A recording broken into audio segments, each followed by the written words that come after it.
Es como estar encerrado uno. Eso yo me imagino que es el miedo. Bueno, el miedo para mí es sentirse como atrapado, enclaustrado, como sin salida. Esa es para mí la definición de miedo, no tener posibilidades de nada. El miedo de nosotros como en la parte cultural, la tradición pues depende de uno visualiza en las cosas que simplemente uno deja de realizar lo que uno está haciendo o se queda estancado en muchas ocasiones en actividades que uno viene desarrollando. El miedo es un sentimiento como de impotencia, de no poder como defenderse uno de algo. El miedo, bueno, cierto temor que siente uno hacia algo o alguien, ¿no? El miedo es algo que tú no conoces, es enfrentarte a algo desconocido. El miedo es una cualidad de todo mundo, la verdad. La verdad, el que diga que no tiene miedo es mentiroso. La verdad es algo que nacemos con eso, sí. Yo creo que es una parte que todos escondemos, ¿no? El miedo es como ese abismo a no intentar ver unas cosas que son la realidad, pero que uno sabe que al lado de allá el abismo están. Entonces es como no querer verlo, pero saber que está ahí y que en cualquier momento le llega a uno. No estar uno seguro de las cosas que pueda hacer. Pues para mí el miedo es la inseguridad que llevamos cada uno de nosotros adentro. El miedo es el no enfrentarse a ese demon que tiene por dentro.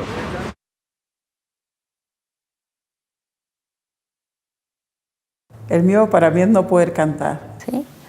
El miedo es un conjunto de sensaciones, de emociones, de percepciones. Es un mecanismo que seguramente también se mueve en la cabeza, pero que sobre todo uno siente en el cuerpo y que le genera cosas que hacen que sienta amenazado algo.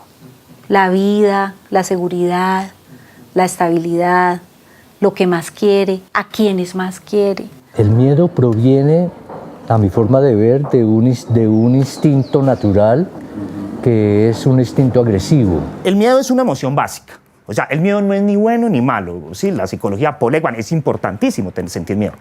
Es adaptativo. ¿Bien? Ahora, el problema es cuando el miedo es la única emoción que se utiliza. ¿Bien?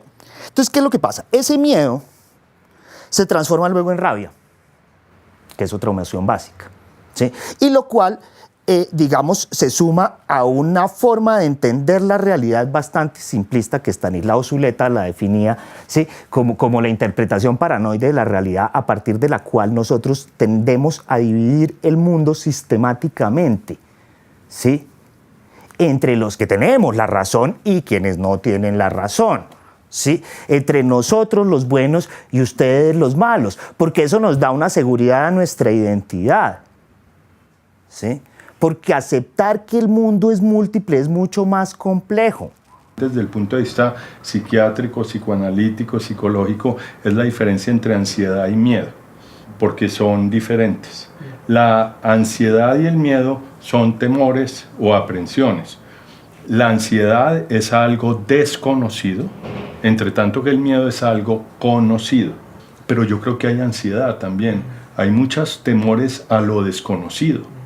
Y mucha gente lo que le suele decir a uno en esto es, bueno, hombre, tengo temor porque yo no sé estos tipos qué harán o estos otros qué no harán o no sé qué. Eso es, en términos concretos, ansiedad. Si yo tengo algo de miedo sería, yo sé claramente que estos tipos van a incumplir y van a hacer esto y por esto estoy acá. Entonces sería un miedo. Ahora, hay otra palabra que entra ahí que es la tercera, que es la angustia. Angustia desde el punto de vista de nosotros, desde este ángulo, son todos los componentes fisiológicos que hay al interior del cuerpo con relación a la ansiedad o al miedo. ¿A qué me refiero? Tengo taquicardia, yo tengo sudoración, yo tengo temblor, yo tengo piloerección, yo tengo deseos de entrar al baño, tengo muchas cosas, sudoración, etcétera, que se dan alrededor de eso. Eso se llama angustia. Entonces, tenemos angustia, componente fisiológico de la ansiedad o del miedo, ansiedad, miedo a lo desconocido, miedo a lo conocido. El miedo y la ansiedad son naturales. Sartre ya lo decía, el miedo a la nada, ¿sí? Todo esto está en el ser humano. Tenemos muchas angustias y muchas ansiedades primarias de los conflictos que generamos intrapsíquicamente, de los instintos intentando manifestarse y otros de trancarlo, de todo lo que se ha dicho dinámicamente.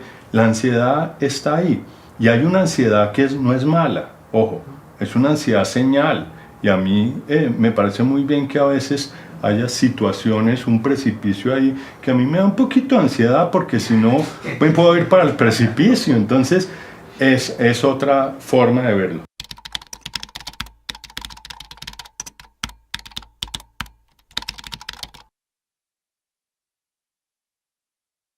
¿Dónde se siente el miedo primero? En el cuerpo. El sudor, la agitación.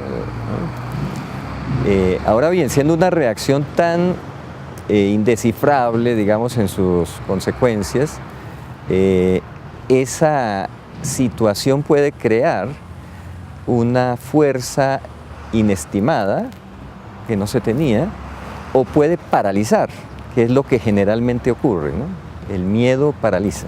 El miedo aparece cuando hay factores sobre los que uno no tiene control, y en la vida hay muchos sobre los que uno no tiene control. Si tuviéramos control sobre todos los factores, pues no habría necesidad de miedo. Los estoicos decían, los filósofos estoicos decían que el sabio es aquel que es capaz de expulsar el temor, el miedo, a través del conocimiento. Hoy sabemos que el conocimiento es muy limitado, ¿no? Que no podemos conocer todo, que son más las cosas que desconocemos que las que conocemos, y no es posible exorcizar el miedo del todo. El miedo es una reacción que combina como unas pulsiones que tienen que ver con nuestra biología, por supuesto, pero es ante todo una construcción cultural, como todo en la vida humana, ¿no? Tiene de formación física y sobre todo de construcción cultural. De tal manera que reaccionamos a un peligro que sea objetivo o que se haya constituido subjetivamente. Y reaccionamos con muy poca capacidad para razonar cómo afrontamos el peligro que sentimos que estamos siendo acosados. El miedo al otro y el miedo al diferente, y pasear del miedo a la rabia y de la rabia a la negación y a la exclusión del otro. ¿Sí? Ese es un poco como el camino que se sigue. Pero el miedo es como esa emoción básica que luego se desencadena en una serie de pasos sucesivos. La naturaleza nos dota de esa potencia para poder sobrevivir. El que no tenga esa potencia simplemente pues se muere, no puede adaptarse.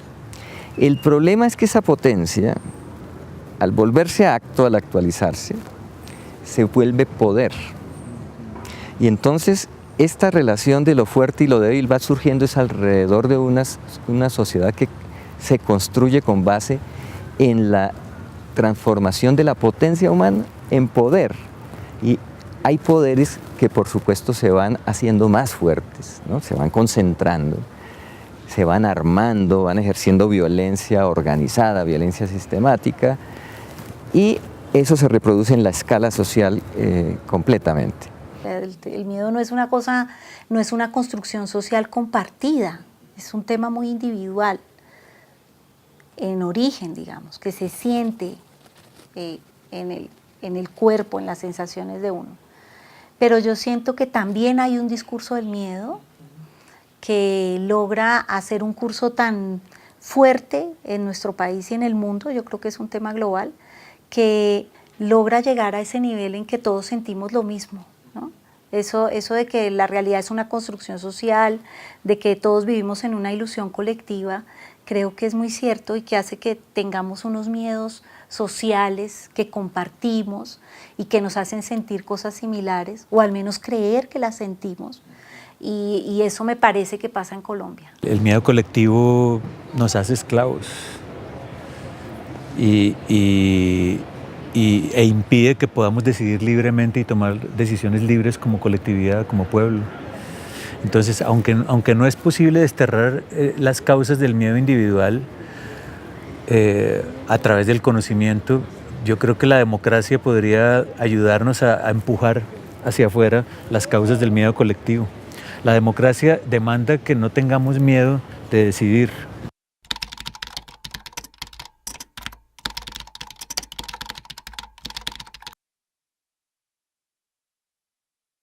Yo pienso que ahí vienen otros componentes como es la confianza. La confianza básica se edifica desde la niñez.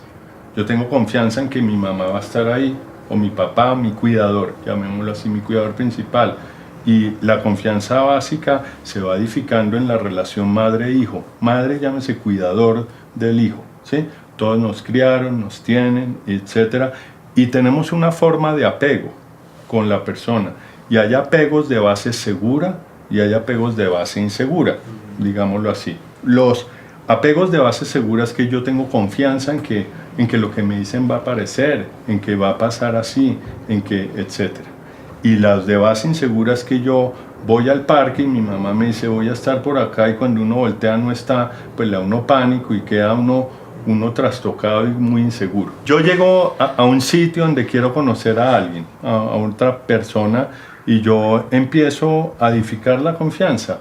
En un principio puede ser desde algo tan rápido como que tanta empatía me suscita algo, como que tanto yo me siento cómodo contigo y tú conmigo, que puede ser básicamente por cosas fisonómicas, básicamente por movimientos, por comentarios, por tono de voz, por 1000 situaciones que se dan. Y hay cosas que se dan a nivel de simplemente la visual, y hay cosas, digamos, más evolutivas, darwinianas, que se dan también en el comportamiento de los hombres, y está ahí. Digamos que ese es una primera forma de construir confianza. La confianza básica, digamos, como dicen los tejedores, se va tejiendo, y tenemos que tener confianza y tenemos que dar muestras de que soy confiable. También hay que mostrar con hechos que yo puedo dar lo que yo digo que doy, y que por lo menos genuinamente lo procuro hacer de manera sincera, porque la gente está dispuesta muchas veces a excusar algo. Por verbigracia yo llego tarde 10 minutos a una reunión y entienden que si se llegó por algo, y estoy dispuesto a excusar eso, pero no estoy dispuesto a excusar que yo dije que llegaba y nunca llegué y nunca llamé y nunca aparecí. Bueno, ya esa cosa es una cosa diferente. Entonces pienso que todo este proceso se va a ir tejiendo, y debemos estar tendientes a ir construyéndolo. Debemos saber lo que suele pasar en terapia, que hay retrocesos, y que hay retrocesos que ayudan muchas veces a probar qué va a pasar. Yo voy muy bien y de golpe inconscientemente pongo un límite a ver qué pasa con el otro, a ver si el otro reacciona mal, y se ponen zancadillas, como decimos ahí comúnmente, zancadillitas al proceso, y esas zancadillas tenemos que mostrar que podemos sobrepasar eso, porque a veces son como las mismas zancadillas que pone el adolescente cuando con lo que nos pasó a todos nosotros. Ponemos cositas, zancadillas, para ver qué pasa, y papá y mamá hasta dónde llegan, o el dúo, la diada, hasta dónde llega. Indudablemente una persona, y todos nosotros, tenemos mucho miedo a muchas cosas que nos han ocurrido. Cuando uno hace encuestas simplemente de personas, uno tiene 10 amigos al frente y les pregunta, oiga, ¿alguna vez ha sido sujeto de algo violento hacia usted? O sea, lo han robado, lo han atracado, han matado a alguien cercano, etcétera, etcétera. 8 de cada 10 contestan que sí han sido sujetos de algo. Entonces es algo, digamos, en materia social común que le suele ocurrir a las personas. Entonces hay algo que se va tejiendo que es como desconfianza en principio alrededor de la vida cotidiana. Es decir, yo desconfío de salir acá después de tal hora en tales lugares porque tengo miedo que me pase tal cosa. En todo este proceso histórico que hemos vivido ha habido cosas que nos han despertado mucha desconfianza.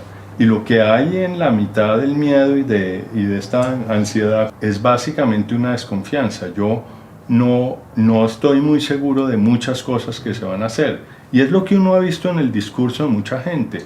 Entre todo es, yo no puedo confiar en esos, o ellos no pueden confiar en nosotros, en ambos lados. No hay confianza básica porque ambos, digamos, han roto las verdades o las lealtades que nos debemos. Entonces ahí empieza algo que claramente lleva a tener una brecha que suscita el miedo y la ansiedad. Había un filósofo allá del siglo XVII, Spinoza, que hablaba de la potencia humana y señalaba que el cuerpo está atravesado por pasiones tristes, pasiones alegres, decía él. Pues bien, lo que está asociado al miedo fundamentalmente son las pasiones tristes, las pasiones cercanas a la muerte. Y por lo tanto, eso tiende a paralizar más que a activar una reacción afirmativa, positiva. El miedo es una pasión, decía Spinoza, una pasión triste. Una pasión triste sobre la que Spinoza tenía mucha reserva de poder construir el Estado sobre esa pasión, el poder político sobre esa pasión triste. Spinoza tenía una pelea muy interesante con Hobbes, el gran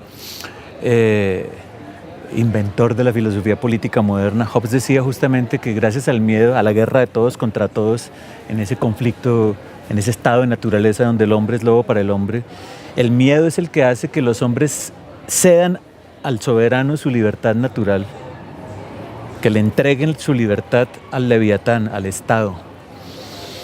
Y Spinoza peleaba con Hobbes por eso.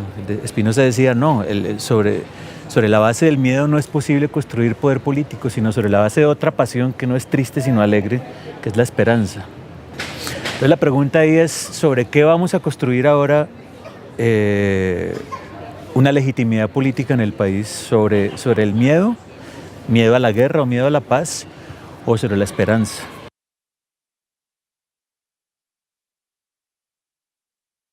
Digamos que el temor es a no alcanzar a hacer todo lo que uno quiere hacer, y en eso viene muy de la mano de algo que proponía un psicólogo psicoanalista que era Erik Erikson, que decía que la vida termina en un momento dado en que uno dice, hombre, ¿logré hacer lo que yo pensaba hacer en la vida o no logré hacerlo?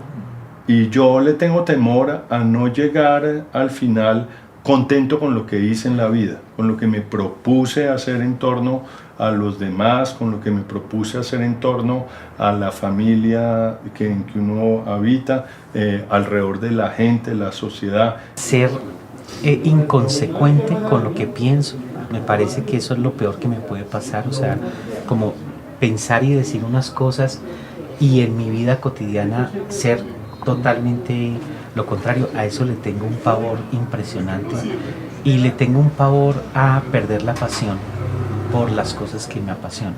Me da miedo que no seamos capaces de seguir luchando, que nos volvamos a frustrar y que leamos históricamente que un segundo fracaso es la imposibilidad de cambiar. Eso me asusta. Me da miedo que no seamos capaces, que otra vez volvamos a enredarnos en esta lógica y que otra vez esa fuerza que parece que nos aplasta, estas élites y esas estructuras que pareciera que no podemos cambiar, yo creo que sí, sí, pero que quienes podemos hacer lo que somos todos, aunque hay unos actores más incidentes, nos dejemos aplastar y no encontremos esas fisuras, esos canalitos. El sistema va a seguir siendo el sistema, ¿no? Los intereses van a seguir siendo los intereses. Y le tenemos mucho miedo a ese viaje interior, mucho miedo. Yo creo que ese es el gran miedo, si se puede decir así. Es, vaya para adentro, vaya, encuéntrese con ese usted que usted no quiere ver porque no es tan chévere. Yo no sé por qué andamos con un miedo profundo a ser, ¿no? Es el miedo a ser, y que se transmite a todas las generaciones y a todos los estados. Cuando yo llegué hace unos años a la Comuna 20 en Cali, me llamó mucho la atención que el encuentro con estos muchachos que se dicen sin miedo, que son los chachos del barrio que andan armados, que andan preparados incluso para la muerte. Por ejemplo, el miedo en ellos era a la que les faltaran la palabra, a que les quedaran mal con algo. El miedo a no tener un día a su mamá, el miedo a que le pase algo a sus hermanitos. El miedo que encuentra uno en las familias de los estratos altos a perder su estatus, a que algo mínimamente huela a que van a perder sus privilegios, a que van a... Y todos con nuestros miedos vamos lidiando. Yo creo que en el fondo lo que hay es un miedo o una angustia a reconocer que el lugar en el que están puede ser cuestionado, el lugar en el que están puede ser incluso ocupado por gente que tenga mejores condiciones, mejores capacidades. Es que yo soy tu papá, o sea, tú no cuestionas porque yo soy tu papá, o no cuestionas porque yo soy tu mamá, es que yo soy el novio, o es que yo soy el jefe, y no hay ninguna otra opción. Hay una angustia existencial a abrirse a los otros honestamente. Yo creo que existe como una angustia o un miedo de aquellos que apelan al autoritarismo a conversar honestamente con los otros, a ser puestos en cuestión por otras personas que consideran ellos que son inferiores o que no son de su mismo nivel. La comodidad y la inercia con la que vivimos nuestra existencia. O sea, yo creo que nosotros somos muy cómodos y mantenemos una inercia con respecto a lo que somos. Entonces, creo que asumir estas verdades elementales implicaría que dejáramos ciertas comodidades y ciertas inercias. Y eso es algo difícil realmente de asumir. No hay nada que nos cuestione más en la vida a nosotros como seres humanos que ponernos en cuestión. O sea, yo creo que nosotros defendemos con los dientes una serie de certezas, no solamente intelectuales, sino también morales y cotidianas, que incluso ni siquiera las vemos, las defendemos sin darnos cuenta de lo que está ahí. También hay una dimensión más gruesa, más general, y es que eso le sirve a alguna gente le sirve que este mundo esté operando de esta manera. Y no es a toda la gente, no es al grueso de la gente, le sirve a una gente en particular. Y esa gente en particular es muy clara, por ejemplo, que los miedos, los pánicos morales o los miedos sociales son herramientas fundamentales para mantener sus privilegios y sus ganancias.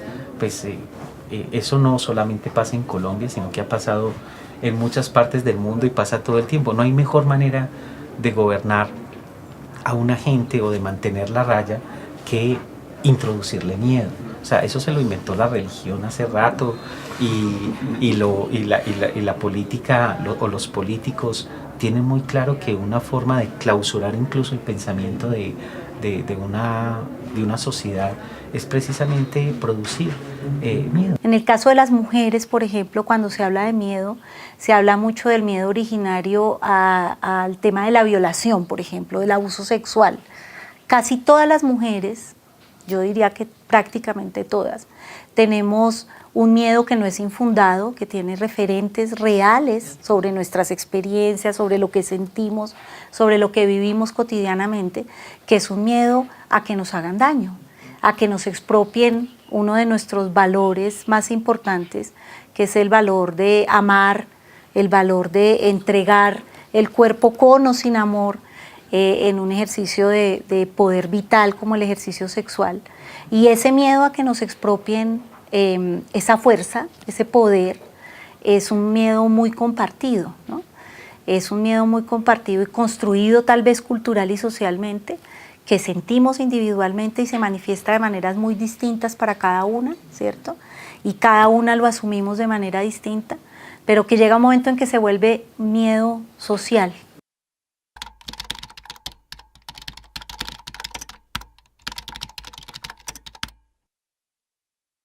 Pero si hay una cosa que me aterra a mí, es la que de esta sociedad sigamos permitiendo que se expandan esos poderes totalitarios que están definiendo la vida de nosotros y de nosotras sin que tengamos ninguna participación en ello. Ahora le tengo mucho miedo a ese país que estoy viendo aparecer, ¿no? Ese país que se manifestó con la presencia de unos personajes de la política nacional, que se dejó ver en unas votaciones de un plebiscito, que es un país que yo creía muy, muy pequeño y que al contrario me hace sentir a ratos que somos la minoría, que somos unos poquitos que soñamos así.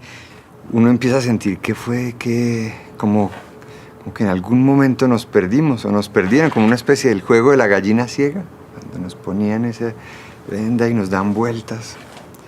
Ya no sabemos, vamos perdiendo como las proporciones, las prioridades, y de repente cosas que son esenciales del ser humano fueron quedando atrás.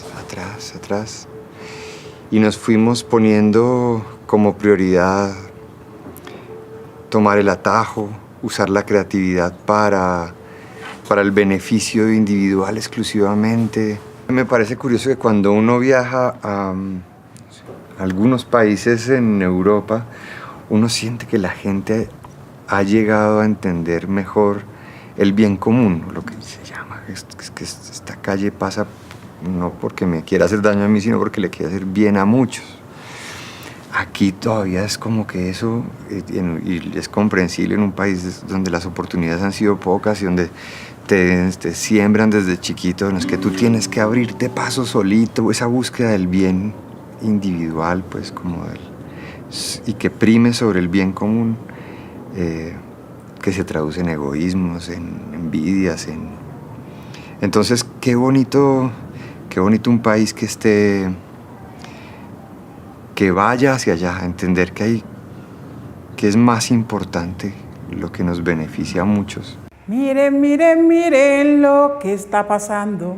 Hoy la madre tierra se encuentra llorando.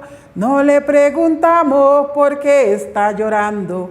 Es que a mis hijos se están maltratando. Hay muchos niños que mueren de hambre. Analicemos cuál es el detalle. Es tanta guerra y es tanta violencia lo que a estos niños hoy más les afecta, que lo sabe el negro, que lo sabe el blanco, pero ninguno le tiende la mano. Hagamos hoy un alto en el camino y ayudemos a todos los niños. Son el presente, Señor. Ayudemos de corazón. Falta de oportunidades, desplazamiento, marginalidad, no inclusión, trabajos con sueldos que no le alcanzan a la gente para vivir, injusticia social. Hablemos de nuestras mujeres, todas en general. Parimos nuestros hijos y nos los matan sin piedad. Exigimos al gobierno y a los actores armados mucho más que no haya más minas, quebrapatas, ni privación de la libertad. Todos y todas tenemos derecho a vivir con dignidad y a no estar temerosos de lo que pueda pasar. El miedo en este momento es de las personas que no quieren la paz. A eso le tengo miedo, porque al no querer la paz, la gente se inventa cualquier cosa para interrumpir esos procesos de paz. Si hubiera un buen gobierno, pues la gente tendría oportunidades en igual de condiciones, ¿no? Había igualdad, había equidad. Porque la guerra trae dividendos, la paz no traería muchos dividendos. Entonces yo creo que ese es el miedo, a que no les entre recursos porque ya tenemos paz, ya no vienen recursos de afuera para la guerra.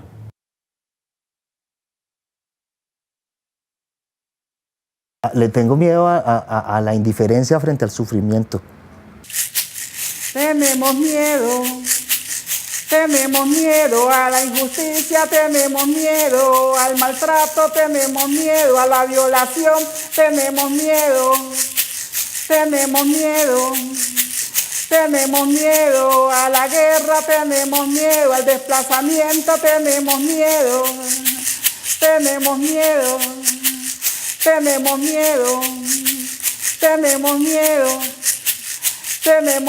a que no haya agua, tenemos miedo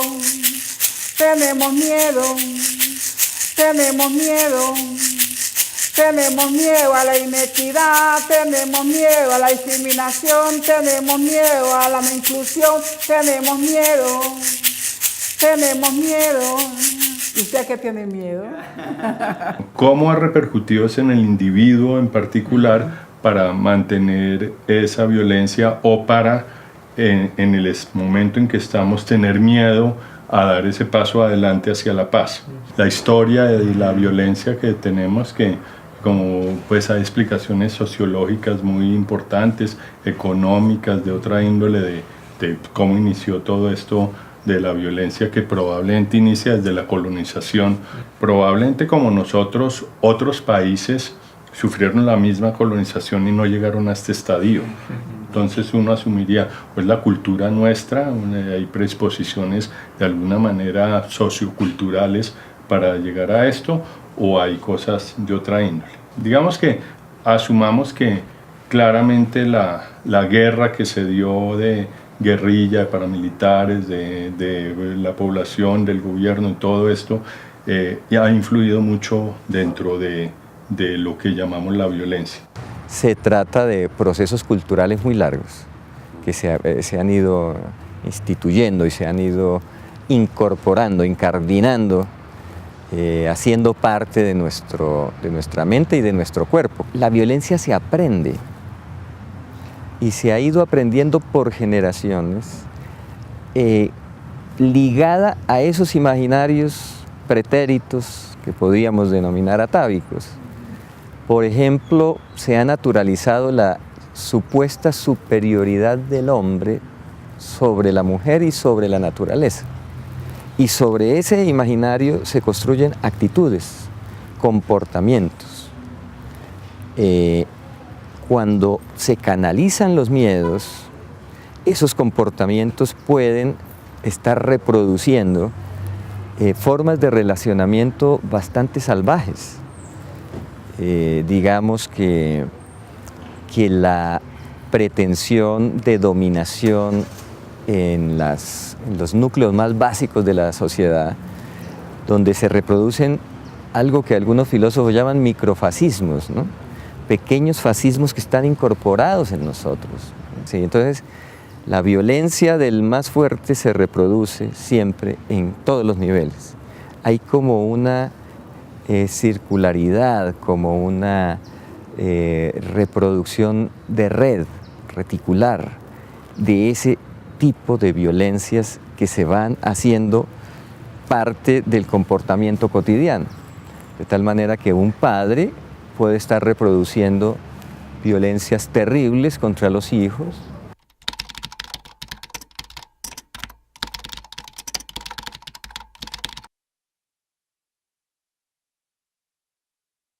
El que ejerce la violencia tiene profundo miedo al otro a quien se le ejerce, y la ejerce desde el poder, desde ese poder reconocido. Digamos, estamos educados a través del miedo al que supuestamente tiene más poder. Desde niños nos educan en el miedo a los papás, entonces los papás piensan que la mejor forma de regular al niño es sembrándole muchos miedos, el miedo al coco, va a venir el coco y te va a llevar, sí, el miedo a Dios. La primera relación que tenemos los niños y las niñas con eso que se llama Dios es un señor, un ojo grande que te vigila y que está pendiente de a qué horas te equivocas para caerte y para condenarte por toda la eternidad. Además, porque la violencia tiene una particularidad que siempre es cobarde. Esta cultura legitima la violencia de los fuertes contra los frágiles. Tiene legitimada la violencia de los fuertes contra los frágiles. Si un policía le pega a un estudiante, lo está imponiendo el orden. Si un estudiante le pega a un policía, es terrorista. Si un papá le pega a un hijo, lo está educando. Si un hijo le pega a un papá, es contra natura.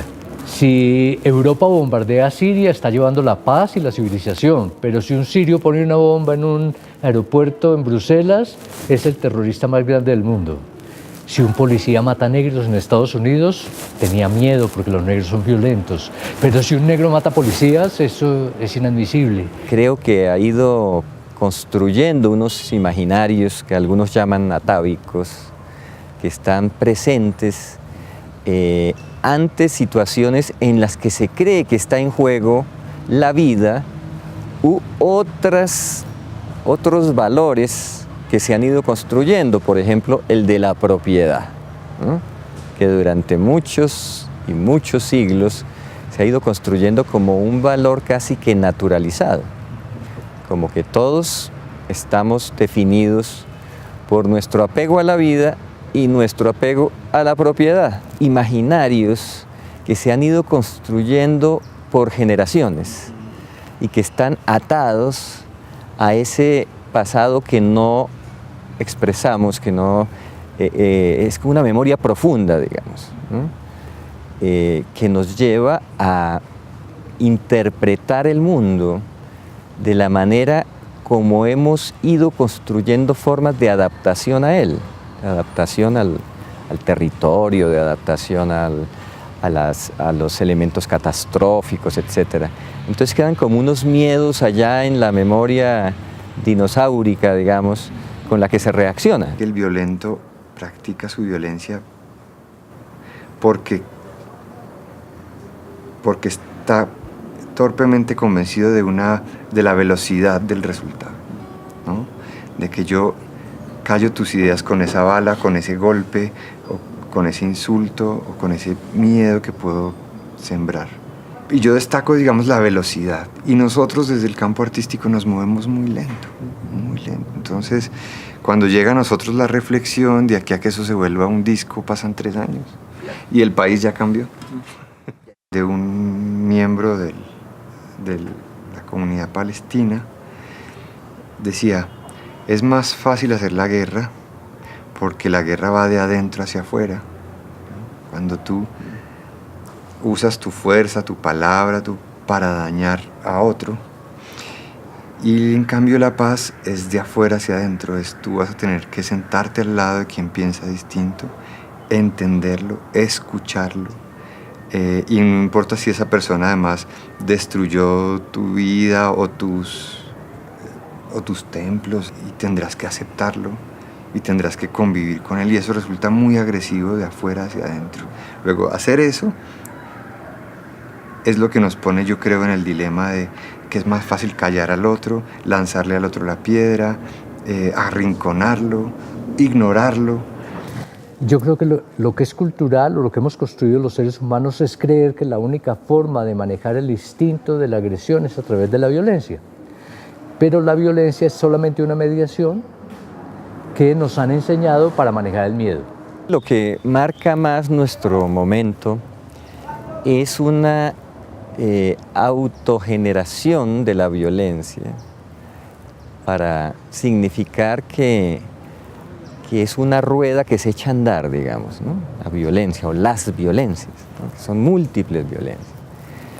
Y que las violencias se construyen culturalmente, por supuesto, y se dan o habitan la vida cotidiana. Por eso decimos que es cultural. ¿no?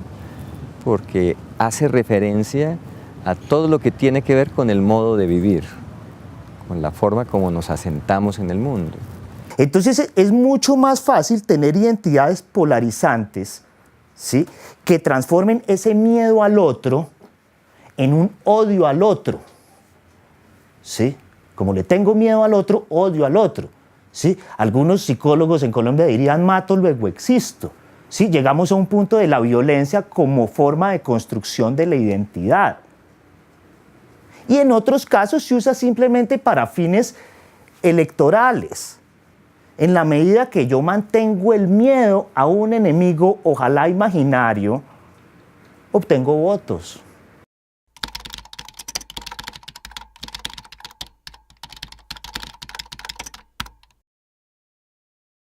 Estamos como en una prisión donde hay carceleros, hay subordinados, hay prisioneros, hay jefes, y en cada una de esas unidades se reproduce otro imaginario pretérito o atávico, que es el de que este mundo se divide en dos, todo se divide en dos, fuertes y débiles, malos y buenos, y sobre todo en materia del comportamiento cotidiano, amigos y enemigos. Creo que viene una acumulación, ¿sí?, de una serie de procesos de negación y de exclusión social, ¿sí?, que se exacerbaron en los últimos tiempos, ¿sí?, y que nos llevaron a las múltiples violencias que hemos vivido, ¿sí? Eso por un lado. Sin embargo, me parece que dentro de las mismas comunidades, en los territorios, ¿sí?, se han ido generando una serie de procesos que muchas veces son invisibles, ¿sí?, para nosotros los que vivimos aquí en las grandes ciudades, donde las personas mismas empezaron a buscar salidas al conflicto, a la situación que ellos estaban viviendo. Es decir, dijeron, no podemos quedarnos esperando que las soluciones nos lleguen de afuera, que las soluciones nos lleguen de arriba. Y empezaron ellos mismos a generar sus propios procesos. La desigualdad social tiene 4 áreas: clase, género, raza y orientación sexual. Y que habría que pensar esas 4 áreas intercruzadas. Y que eso es una herencia colonial de América Latina. Hay que pensar las desigualdades de clase junto con las de raza y las de género junto con las de orientación sexual. Y aunque pareciera, como tú dices, que hoy emergen unas, yo creo que eso siempre ha estado ahí. Más bien, yo creo que han sido el movimiento feminista que nos ha permitido tener ojos para ver lo que ya siempre había estado ahí, y hasta ahorita es que lo vemos. Porque la violencia de género ha estado todo el tiempo, la homofobia ha estado todo el tiempo, la lesbofobia ha estado todo el tiempo. Y me parece a mí tiene que ver con la gran desigualdad en que se vive aquí desde la colonia, ¿no? Es decir, acá en este país y en América Latina en general, se sentaron unas relaciones de poder en donde una casta de una oligarquía criolla blanca establece su hegemonía sobre el resto de la población, negros, indios y mestizos en la colonia, excluyendo del poder político y de la riqueza social a vastos sectores de la población. Y esto durante todo el siglo XIX siguió, durante parte del siglo XX siguió, hasta que en algún momento desemboca eso en las guerrillas a raíz de la cerrazón del Frente Nacional y en el conflicto armado que en realidad durante toda nuestra historia ha emergido una y otra vez, ¿no? Emerge, baja, emerge, como que ha tenido unos picos todo el tiempo, y en eso estamos. Esa ha sido la historia de Colombia, a mi juicio, todo el tiempo. Las desigualdades están ancladas en el sentido común, y sacarlas del sentido común, la lucha por la hegemonía del sentido común, como diría Gramsci, es dura. Y es difícil, si uno mira, digamos, el panorama actual del país. Tenemos 10 millones de evangélicos en este país, con fuertes tendencias antidemocráticas, ¿no? Tenemos en la Corte Constitucional, que es un ámbito que uno pensaría de lo más decente que tienen las instituciones democráticas en el país, donde hay 2 evangélicos ya en la Corte Constitucional. Esto por no hablar de otras fuerzas antidemocráticas en el país, por no hablar tampoco del escenario internacional en donde las fuerzas de la derecha, el fascismo y el racismo están haciendo de las suyas. Entonces digamos que el desarraigar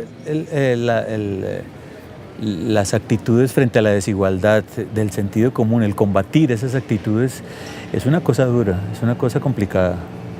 Es algo que va a llevarnos mucho tiempo, ¿no? El poder hegemonizar democráticamente ese sentido común.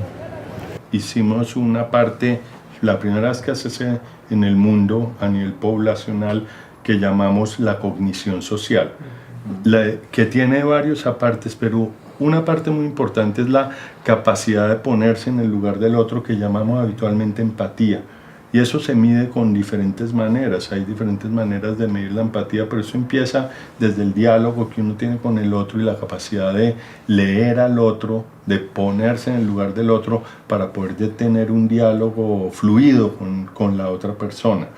Y ahí hay cosas sorprendentes. Acá en Colombia estamos muy mal en materia de algunas formas de empatía. Digamos, un rostro con tristeza no lo reconocemos tanto como un rostro con alegría. Si yo no reconozco un rostro que tenga tristeza, pues no puedo empezar con algo básico como decirle a un amigo, oye, ¿te sientes triste? Cuando uno coloca unos rostros sonriendo, de las personas sonriendo, la mayoría de personas, 8 de cada 10 colombianos, reconocen muy rápidamente, está feliz, está contento.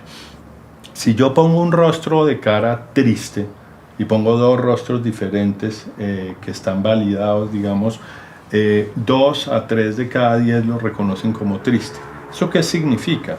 Significa básicamente que hay 6 o 7 de cada 10 que no reconocen cuando algo está triste. Si yo estoy contigo y tú te encuentras triste o yo triste y somos amigos, pues yo espero que tú me leas un poquito si yo no te comento, oye, te siento como bajito de ánimo, algo que ayude a comprendernos. Entonces, los rostros que tienen que ver con esto no se reconocen tan fácil. Quien te enseña a ti las emociones habitualmente es tu cuidador primario. Cuando tú estabas bravo, el niño irritable que está por ahí, la mamá le dice, te siento como bravo, y uno califica esa emoción no porque tal, sino bravo. Esto es alegre, esto es triste, esto es sorpresa, esto es yo qué sé, y uno aprende a leer así. Y ahí hay un trabajo muy muy grande que uno debe aprender a leer en sí mismo para poder leer en el otro. Pero hay comunidades, y en eso viene algo muy lindo, en general menos privilegiadas en el aspecto económico, con un índice de pobreza mayor, que tienden a reconocer mejor esos rostros, como si la comunidad y la colaboración social fuese mucho mayor, como lo es habitualmente, y me puedo leer un poquito más. Entre tanto, personas, digamos, con menos dificultades tienden a reconocer eso menos. Como sociedad hemos estado muy educados, muy socializados en posiciones autoritarias. Nosotros confundimos el asunto del autoritarismo con la posibilidad de socialización. Entonces, eso empieza en la casa, desde antes de que nazcamos, obviamente cuando estamos creciendo, pero eso se alimenta todos los días en todas las partes. O sea, yo creo que a nosotros nos producen como seres pusilánimes, como seres que tenemos miedo a plantear nuestra voz, como seres que tenemos miedo a pararnos y decir eso es injusto. Entonces, la apelación al autoritarismo es una especie de cerramiento que está radicado en una falta de seguridad propia de que es posible que del diálogo con los otros auténticos auténticamente salgan cosas incluso que lo pongan en cuestión a uno. En los contextos escolares, familiares, laborales, ¿sí? Estamos sometidos a una serie de autoritarismos, ¿sí? Una serie de autoritarismos muy concretos, cotidianos, ¿sí? Autoritarismos, digamos que en el contexto familiar cruzados por el machismo, ¿sí? El papá le pega a la mujer le pega al hijo, el hijo le pega al hermanito. Hay una violencia transpolítica, ¿sí?, a partir de formas de autoritarismo que se legitiman, que son legitimadas socialmente, ¿sí?, que las encontramos en la familia, que las encontramos en el trabajo, que las encontramos en la escuela.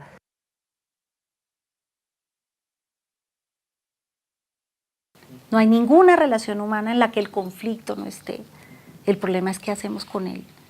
Yo creo que pensar qué hacemos con él es clave, y desde mi postura como mujer, creo que gran parte de la resignificación de esa manera de ver el poder y de ver el conflicto tiene que ver con cambiar esas estructuras culturales muy profundas que tenemos, pues que las feministas les han llamado el sistema patriarcal, ¿sí?, o la cultura patriarcal, y que están en el origen de cómo nos relacionamos no solo las mujeres y los hombres, sino cómo nos relacionamos entre hombres, entre mujeres, entre diversos, y que tienen en el fondo una construcción que no es natural, en el ser humano no es natural, de que alguno tiene que someter a otro. Creo que a fuerza de una élite que hace lo que sea por preservarse en su lugar de poder, por preservar sus privilegios, sus propiedades, sus derechos,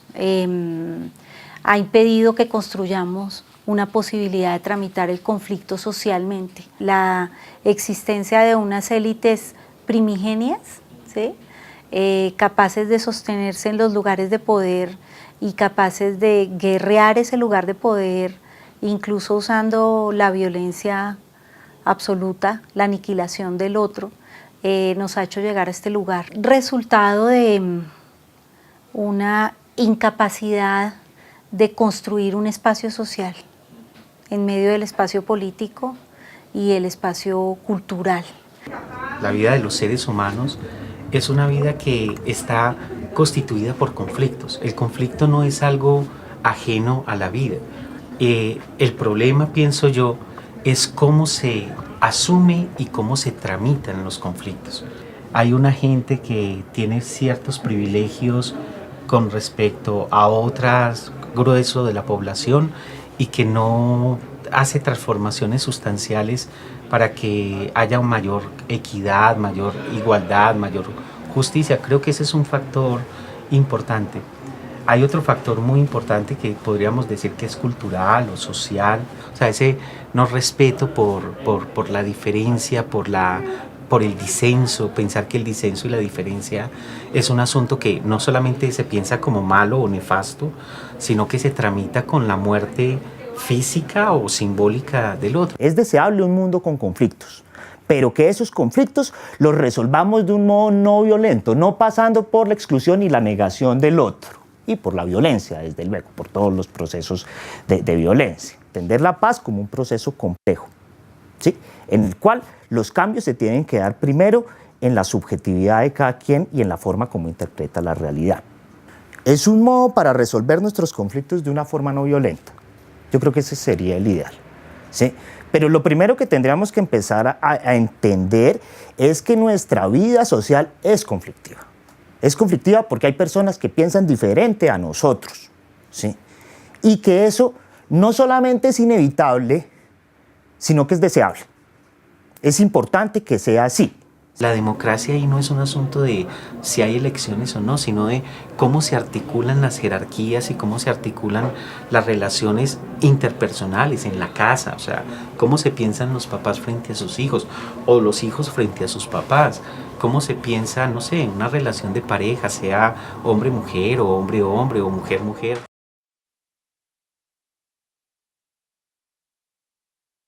Etienne de la Boétie afirmaba que los poderosos son ídolos con pies de barro, porque su poder depende de los subordinados, de los que aparentemente no tienen poder.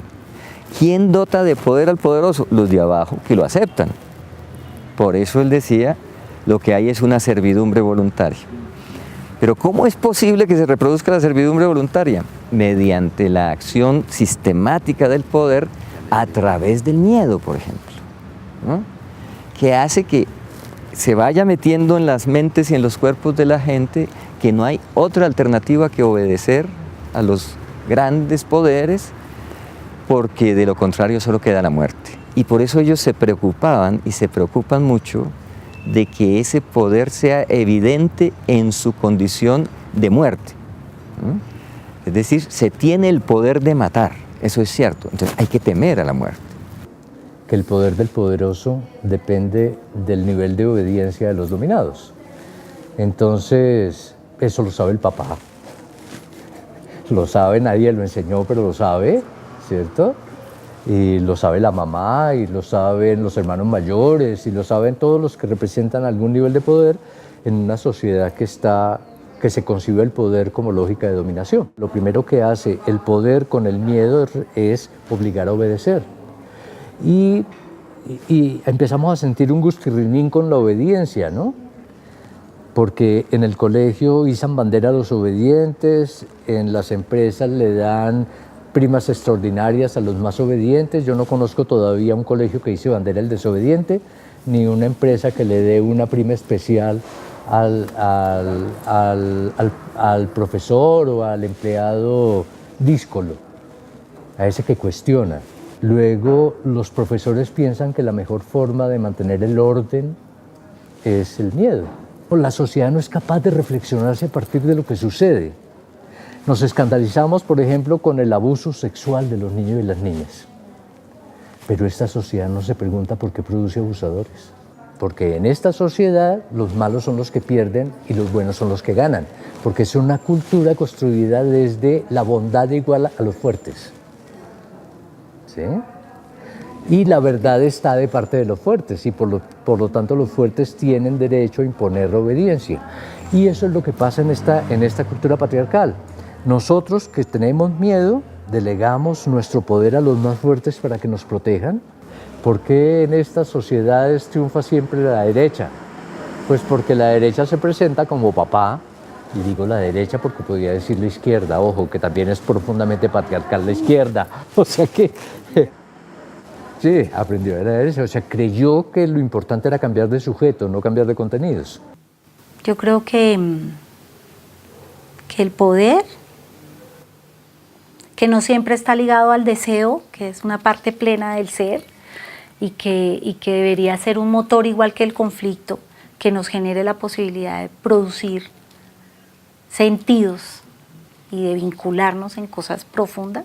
Ahora bien, si todos tenemos una potencia de ser para poder afirmarnos en la vida, quiere decir que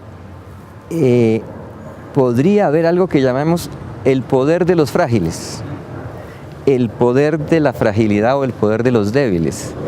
No, nadie en el mundo que habitamos tiene cero poder, ¿no? Si no, dejaría de ser simplemente humano, ¿sí? Entonces, en esa dirección, el asunto es cómo replanteamos las relaciones que permitan que emerja el poder de la fragilidad.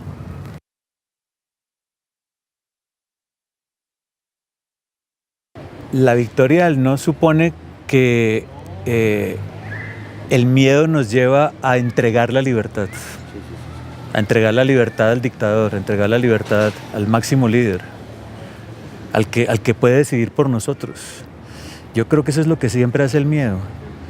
El miedo es la ausencia de libertad, el miedo es la servidumbre, ¿no? Uno siempre tiene miedo cuando desconoce algo y cuando algo está fuera de mi control, ahí tengo miedo. Yo creo que eso hace que de alguna forma en esta sociedad siga triunfando el no. Sigue triunfando de alguna forma el miedo social a todo lo nuevo. Y eso lo saben muy bien los poderosos, pero no lo saben por malos. Y yo creo que eso es muy importante porque si uno se deja meter en la lógica de que el otro que piensa distinto a uno es la encarnación de la maldad, uno simplemente está reproduciendo la cultura que quisiera cambiar.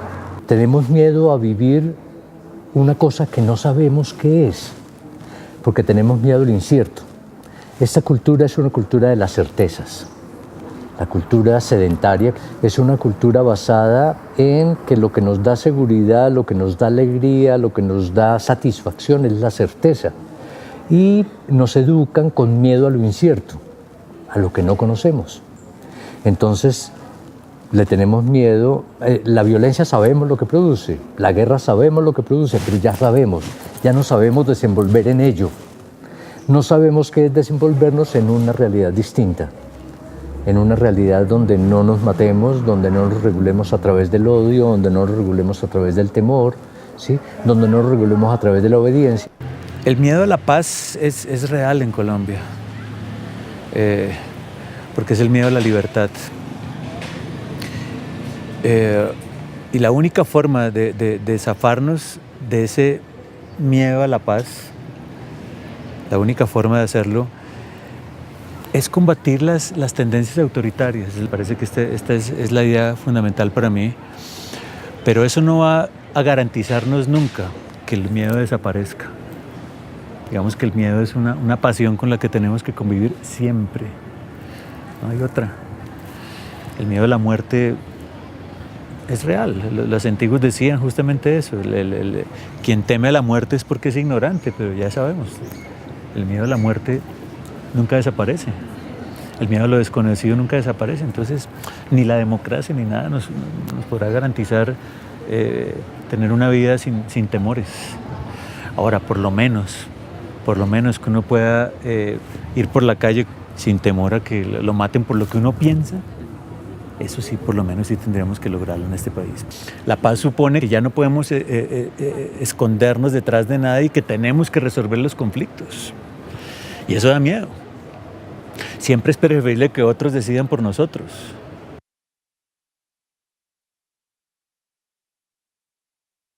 La manera como imaginamos el futuro es una manera de cómo leemos el presente y de cómo encajamos el pasado.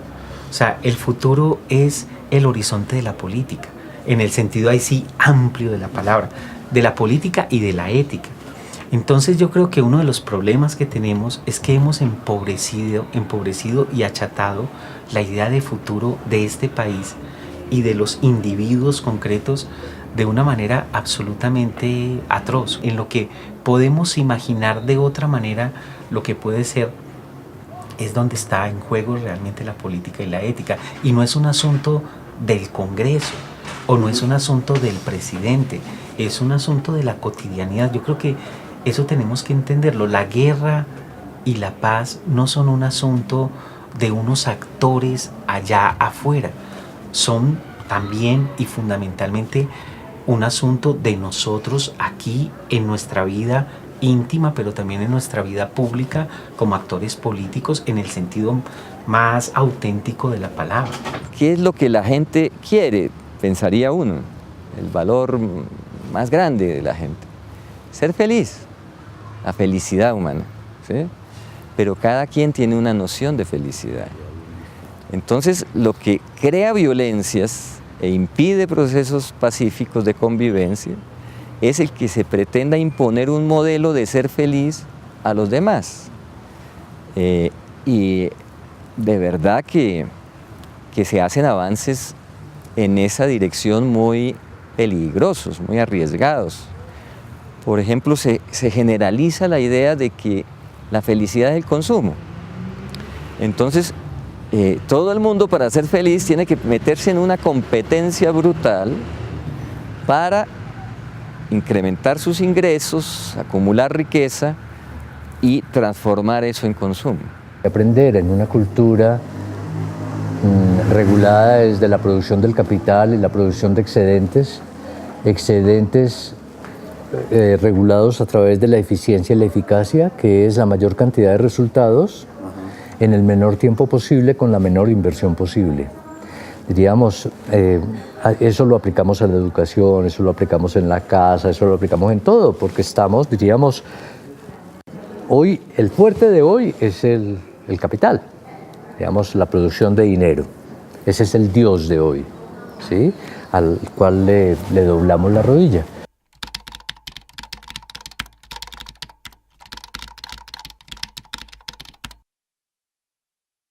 El reto esto es la coherencia absoluta en el discurso y en la acción. Yo personalmente salgo a hablar del perdón, de la reconciliación, y cuando me veo enfrentado a, bueno, voy a perdonar, a perdonarme, voy a ser capaz de construir con ese otro diferente. Primero que los propios artistas despierten a su misión.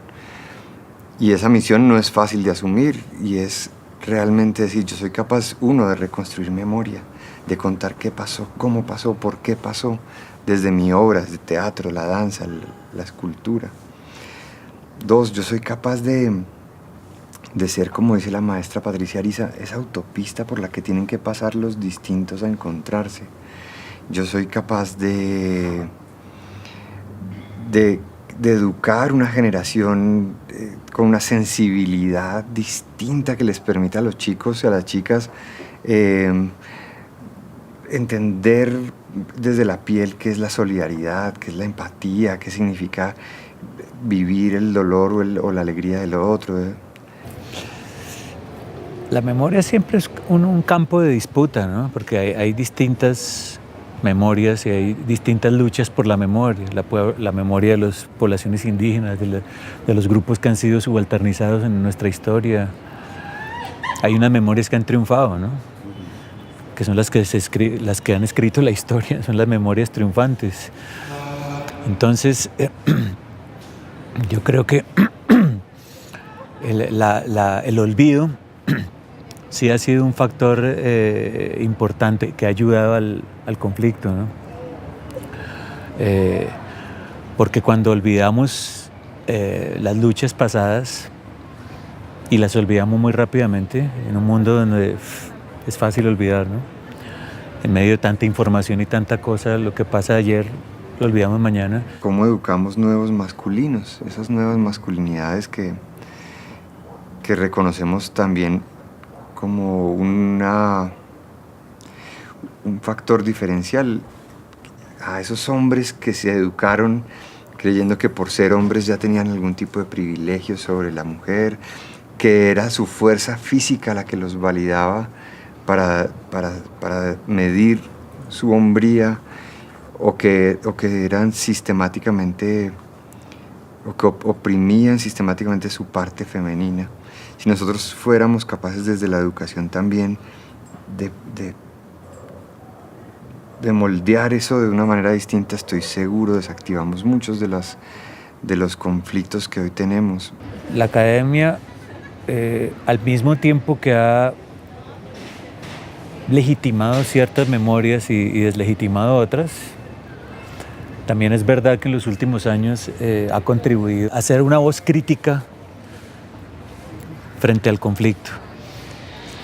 Pero la universidad es un espacio ambiguo y de disputa, hay de todo acá, hay de todo. Es verdad que los saberes universitarios son disciplinarios, son canónicos, son europeos, son eurocéntricos, y eso ha sido un grave problema. Pero también es verdad que últimamente, gracias a saberes emergentes que han ocurrido en los últimos años en la universidad, se han podido agenciar y visibilizar otras luchas políticas. O sea, yo no diría que la universidad no ha servido para nada y que ha sido simplemente un instrumento al servicio de la ideología o algo así. Es un espacio de lucha donde ocurre, es como una microsociedad, ¿no? Es como Colombia, como una microesfera de lo que pasa en el país, sobre todo la universidad pública. La universidad privada sigue siendo un ecosistema como un poco aparte, ¿no?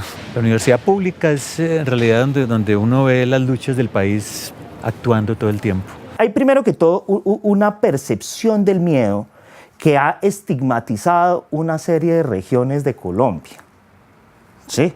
Eso es lo primero. Solo se percibe de ellos a partir del miedo. Como la única información que nosotros obtenemos de ellos es a partir de los medios de comunicación, ¿sí? Entonces, las únicas noticias que nosotros tenemos y la única información que nosotros tenemos del Putumayo, por ejemplo, o de Tumaco, o del Urabá, es siempre que allá están ocurriendo unas cosas horribles, ¿sí? que la guerrilla, que el narcotráfico, que no sé qué, que no sé qué. ¿Sí? Entonces, pues digamos que ese miedo, ¿sí?, inutiliza y hace que nos relacionemos con un estereotipo, ¿sí?, y con un estigma. Y nos sintamos acá mucho más cómodos y más protegidos. Sin embargo, aquí corremos mucho más riesgo, ¿sí? Tenemos mucho más riesgo de morir en un atraco o en palo quemado, o de ser agredidos por nuestra pareja, o de ser acosados por nuestro jefe, ¿sí?, que el riesgo que podemos correr caminando por las calles de Arauca. Es mucho mayor. ¿Sí? Es mucho mayor el riesgo. Sin embargo, el miedo se mantiene porque es que el miedo es útil para determinados fines. Reivindicando, eso sí, el poder de los medios comunitarios, el trabajo de los medios que se toman como el tiempo para explicar las verdades, para vivirlas, de las radios juveniles de los municipios, de los pequeños periódicos de colegio que todavía están en un estado donde la verdad prima sobre cualquier otra cosa. El papel nefasto que han cumplido estos medios privados día tras día, dándonos la gotica del odio, del veneno, y distorsionando nuestras prioridades, nuestra percepción de cuál es el lugar donde estamos y por qué estamos aquí. Son, ahí sí, los miedos de comunicación.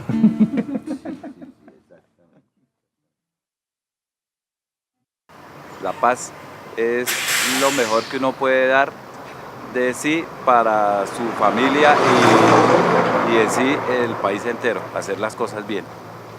Usted va a entrar en mi territorio, yo entro en el suyo, usted puede comer todo lo que haya en ese territorio y nunca vamos a pelear por eso. Y para nosotros esa es la paz, vivir en armonía, como dicen ustedes, y que realmente la guerra ya se acabó. La paz es como comer algo rico, con sal. Eso es la paz. La paz es una palabra de 3 letras que significa mucho. Yo diría que la paz está empieza por uno, ¿sí? La paz ni siquiera está en tu hogar, en tu país, la paz está contigo, digamos, en tu ser, en tu espíritu, tal cual como tú te sientas. Es la paz en su interiorización, o sea, paz con él mismo, sí se puede conseguir. Cuando la persona hace ajeno o caso omiso al odio, la envidia, la intriga, el rencor, cuando la persona quita todo eso y tiene una interiorización positiva. La paz es como un bienestar, una tranquilidad, ¿ya?, del ser humano, para poder desempeñar, o sea, para poder desenvolverse, tener paz interior. Pues para mí la paz es la tranquilidad de cada uno de nosotros. La paz es la libertad. La paz que todos fuéramos unidos.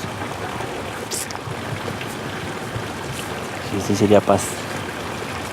La paz es estar en tranquilidad.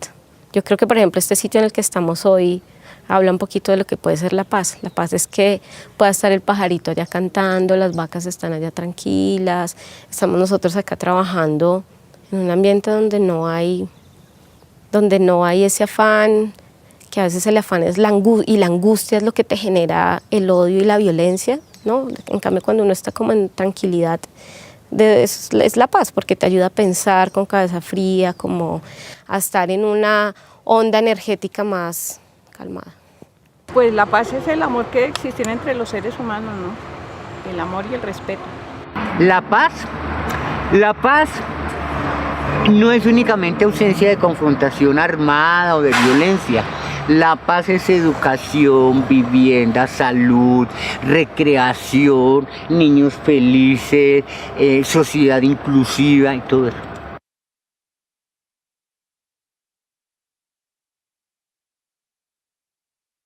Yo diría que una primera definición básica de la paz sería la capacidad de construir unas relaciones muy propositivas entre gente distinta, entre gente que no somos iguales.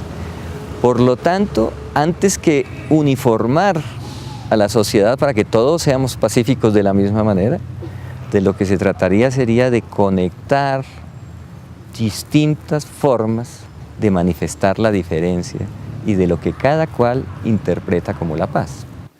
Yo creo que la paz es la posibilidad de reconocer al otro, a nosotros mismos, y reconocernos a nosotros mismos en otro que es un ser plenamente humano. Es la posibilidad de reflexionar sobre mí mismo y en esa medida poder acercarme al otro. Por eso creo que tiene que ver con la dignidad, que es con la posibilidad de ser plenamente yo y de no ser usada por algún sujeto o por alguna fuerza, desde el mercado hasta los actores armados, hasta los políticos corruptos, hasta los padres o las familias que no nos reconocen como plenamente humanos. Quiere decir que podamos ser absolutamente respetados en nuestra particularidad, pero también acogidos en los momentos en que queremos compartir similitudes con otros. Tiene que ver con la paz, tumbar todas las fronteras ideológicas que nos han montado, todas las fronteras del pensamiento. Esta es una cultura que construye las definiciones a partir de construir fronteras. Entonces, la principal frontera es la frontera más difícil de construir, que es la frontera entre el bien y el mal. La paz sigue siendo un concepto de muchos significados según quien la use, en ese sentido un concepto equívoco, polisémico, dicen algunos. Los poderosos tienen su concepto de la paz, creen que a la paz se llega haciendo la guerra, porque significaría que la paz es la eliminación física o la subordinación total del enemigo, del otro. La paz no es ausencia de conflicto, es ausencia de guerra. El conflicto siempre, por conflicto tenemos que entender una cosa distinta a la guerra. La guerra es un conflicto armado, pero el conflicto tiene que ver con los antagonismos propios de toda sociedad. No tenemos que tenerle miedo a los conflictos sociales. Los conflictos sociales están ahí y son necesarios y son constitutivos de toda orden social. Entonces, la paz no significa que no haya conflicto. La paz significa simplemente que no nos matemos por los conflictos, que miremos al otro no como un enemigo, sino como un antagonista. Entonces, otra vez, ese es el desafío de la democracia, ver al otro no como un enemigo al que hay que matar, sino como un antagonista político al que hay que derrotar políticamente. Una cosa es el conflicto armado, que no es sino la expresión de un conflicto de más larga data, de un conflicto que tiene que ver con, me parece a mí, con las herencias coloniales de este país y que está muy asentado en el sentido común. La noción de paz o la noción de ausencia de la guerra debería ser entendida en la cotidianidad. O sea, creo que uno es un actor bélico cuando está en la calle. Yo creo que uno es un actor bélico cuando está en la casa. Yo creo que uno es un actor bélico cuando está con su pareja o sus parejas. Creo que es un asunto de desarmar la guerra también en esos otros planos, pero sin querer decir que entonces no hay que asumir posiciones, sin querer decir que no hay que entender que los conflictos hacen parte de la vida, sin querer decir que eso es precisamente lo que enriquece nuestra existencia como seres humanos. Por supuesto, la guerra no puede reducirse a que existan unos grupos armados organizados que negocian un acuerdo para dejar de tramitar las diferencias políticas por el plano de las armas, pero eso también hay que decirlo, es un paso fundamental. O sea, eso no hay que apocar la importancia de que en un momento histórico nos podamos sentar a hacer política en el sentido más estrecho de la palabra sin que nos tengamos que matar. La paz es construir unas relaciones distintas entre lo masculino y lo femenino. Por ahí pasa la paz.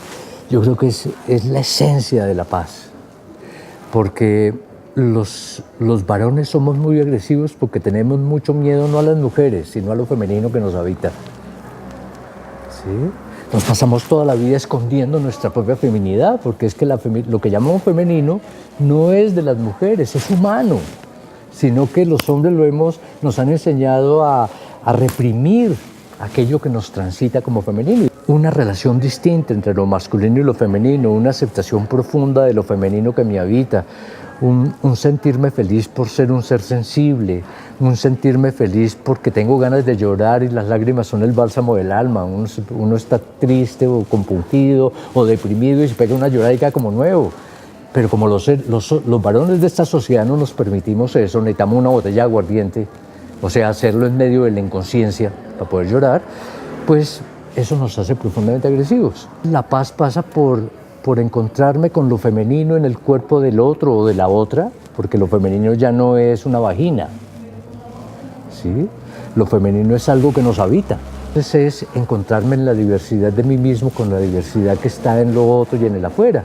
Y entonces eso nos va a llevar a tener unas relaciones distintas entre los hombres y las mujeres que no son relaciones de igualdad, y a veces yo pienso que ni siquiera son relaciones de equidad, sino relaciones con lo diferente, que no tienen por qué ponerse sobre la balanza y ver cuál pesa más o cuál pesa menos, o cuándo pesa más o cuándo pesa menos, porque como no estamos compitiendo.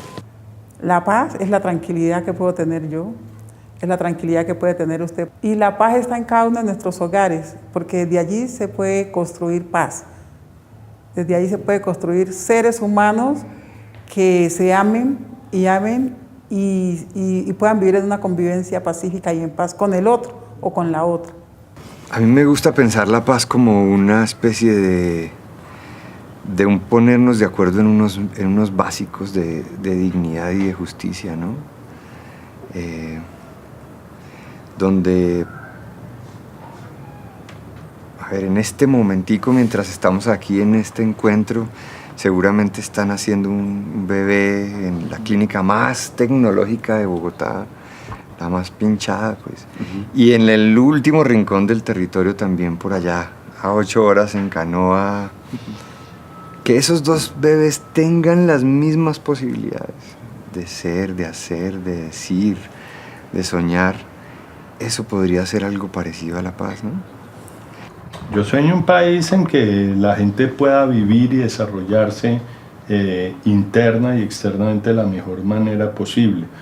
Un país más equitativo, más justo, uno en que las oportunidades sean similares para la mayoría de la gente, uno en que la gente que tiene muchas más oportunidades pueda pensar en que hay gente que tiene menos oportunidades y que debemos respaldar y ayudar para que surjan. Tiene que ver con la posibilidad de tornarnos mucho más equitativos, mucho más equitativos. Equitativo es diferente que igualitarios, y eso es bien interesante porque a veces hablamos mucho como sinónimos esas dos palabras, y realmente equitativo es dar a cada cual lo que le corresponde en el sentido de sus necesidades, y posiblemente a mí tengan que darme mucho menos en muchas cosas que a mucha otra gente que requerimos darle mucho más. La paz la construimos cotidianamente, transformando relaciones que nos permitan imaginar unas formas de vida en las que seamos felices.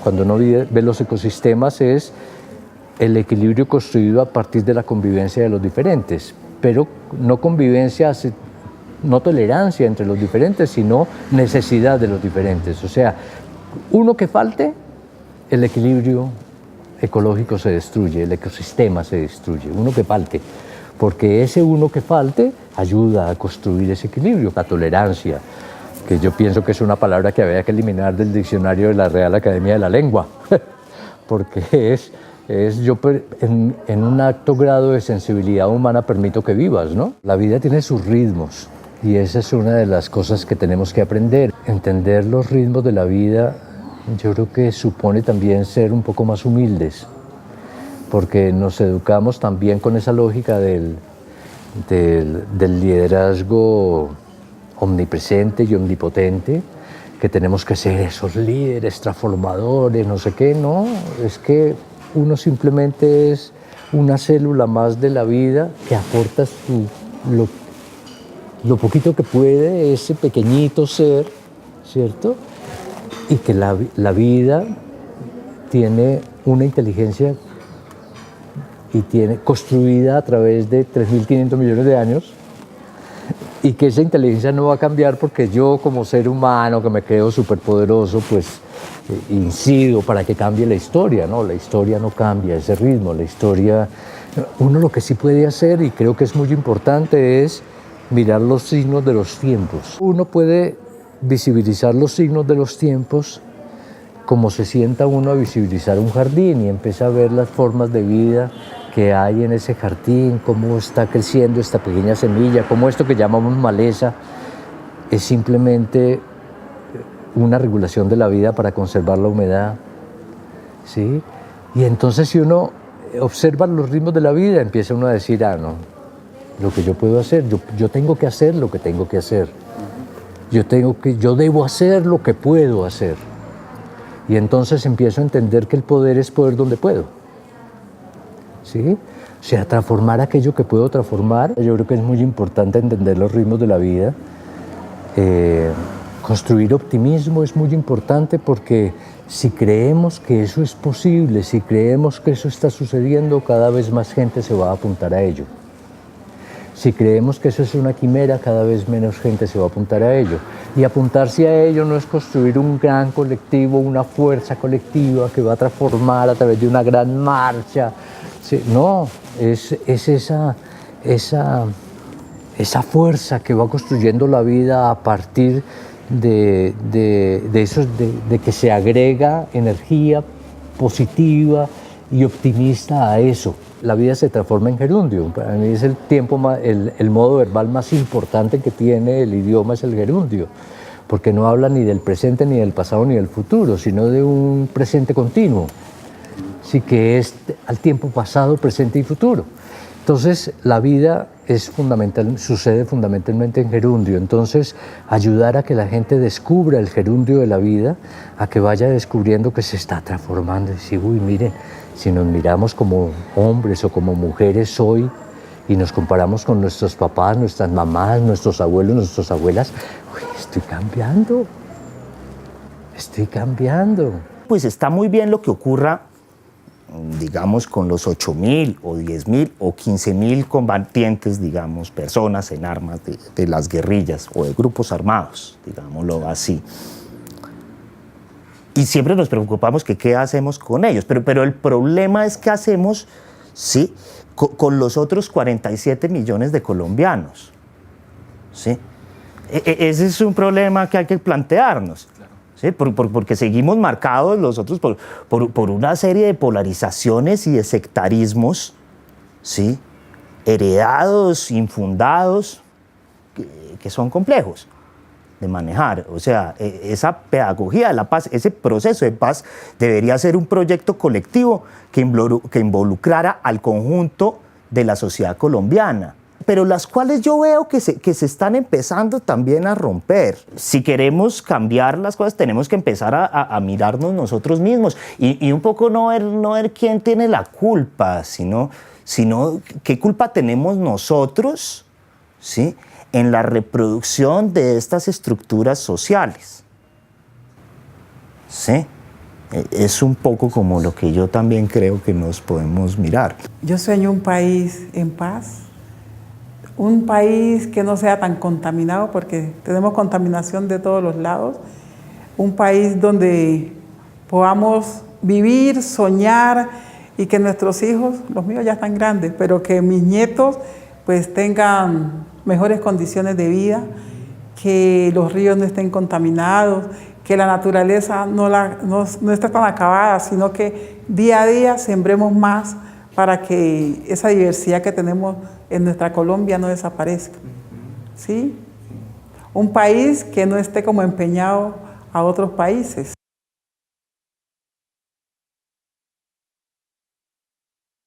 Yo creo que se disfruta tanto la libertad Y es tan importante enseñar a disfrutar la libertad del miedo que haría mundos profundamente gratificantes y profundamente plenos de lo que buscamos todos y todas, que es la felicidad en el fondo, o sea, sentirnos profundamente satisfechos de lo que significa nuestra vida y de la razón por la cual la vida empezó a transcurrir a través de este cuerpo.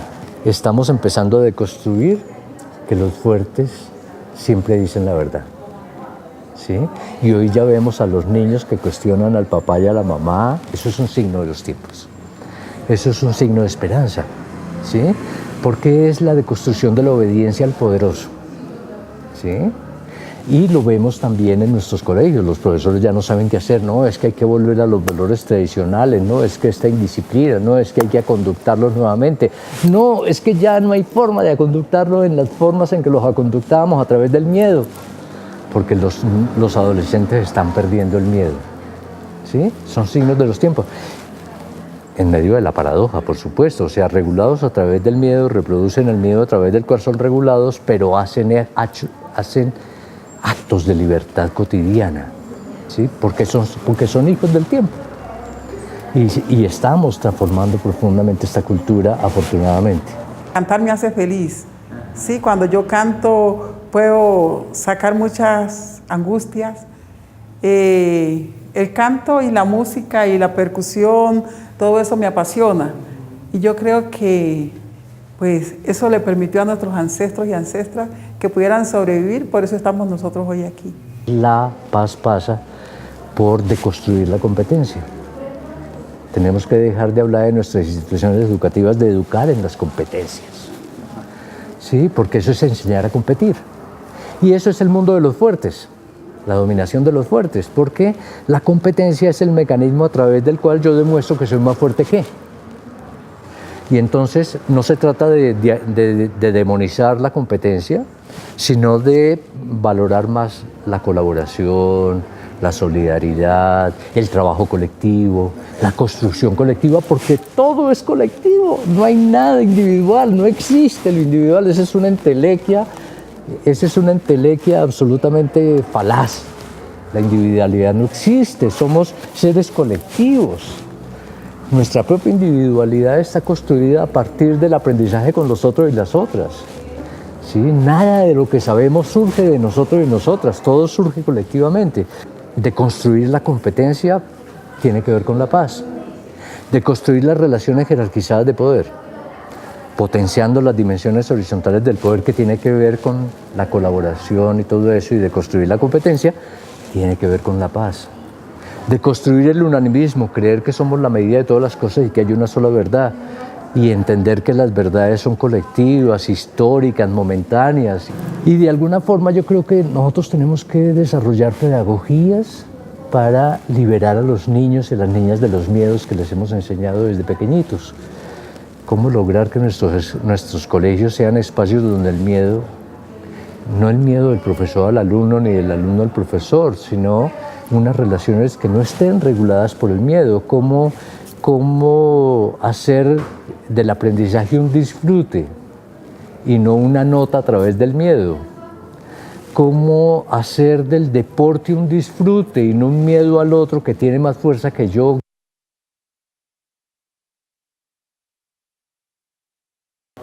A mí me encantaría un país realmente democrático, o sea, auténticamente democrático. Y para mí la democracia implica la democracia en la riqueza. O sea, yo no creo que un país puede ser democrático cuando unos tienen tanto y otros no tienen que comer. O sea, para mí la democracia no es simplemente un asunto de que todo el mundo pueda votar un día. También me parece que sería democrático en términos epistémicos, o sea, que el conocimiento sea un conocimiento que no esté restringido a una gente y para unas élites, sino que sea una cosa más compartida y más discutida y más problematizada. El problema de la paz y la reconciliación es un problema que nos compete a todos. Es un problema en que las diferentes miradas deben aportar. A mí me parece que a veces se ha privilegiado ciertos tipos de profesiones como los que saben de paz. y los que saben de reconciliación, y se privilegia, por decir algo, los abogados, se privilegia mucho a los economistas, se privilegia mucho a politólogos, que clarísimamente deben estar. Pero también hay que pensar en otros grupos que pueden aportar mucho. La paz es de todos, y la comprensión de la paz debe hacerse desde diferentes aristas. Y yo siento que así como nosotros, psiquiatras, médicos psiquiatras, tenemos un aporte, y es un aporte, el sociólogo, el antropólogo, el psicólogo, el trabajador social, la enfermera, el economista, el politólogo, etcétera, etcétera, etcétera. Tenemos que hablar, el comunicador, claramente acá, y principalmente por ustedes, claramente tenemos que aportar muchísimo a esto. Y la paz y la reconciliación empieza por oírnos, empezar a oírnos y empezar a tejer conjuntamente, que acá no hay nadie que se la sepa.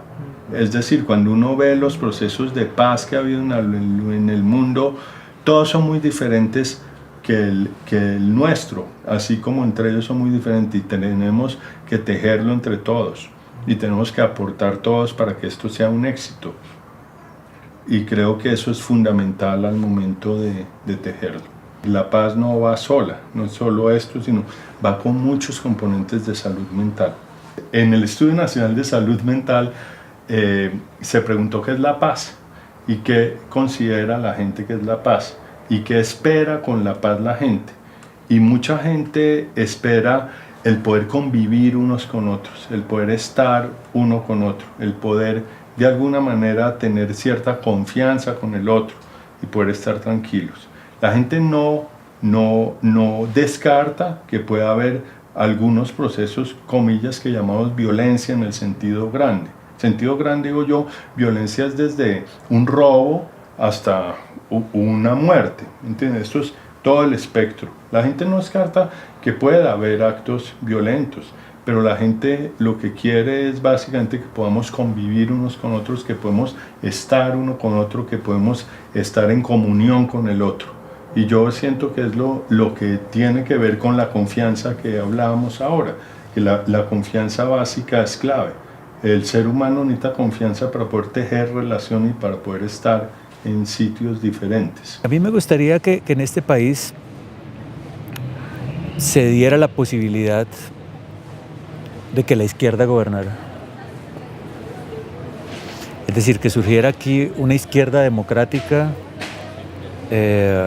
comprometida con cambios sociales de profundidad, una izquierda no mamerta, una izquierda abierta,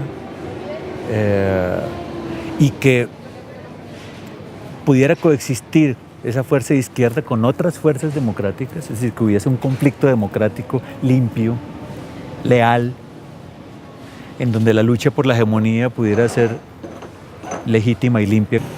La política está ahí para que unas opiniones ganen la hegemonía sobre otras, la ganen legítimamente además. Eso es la democracia. Y la democracia que yo me imagino en Colombia es esa donde las diferentes opiniones, los diferentes conflictos puedan encontrar una vía legítima de resolución, sin tener que matarnos.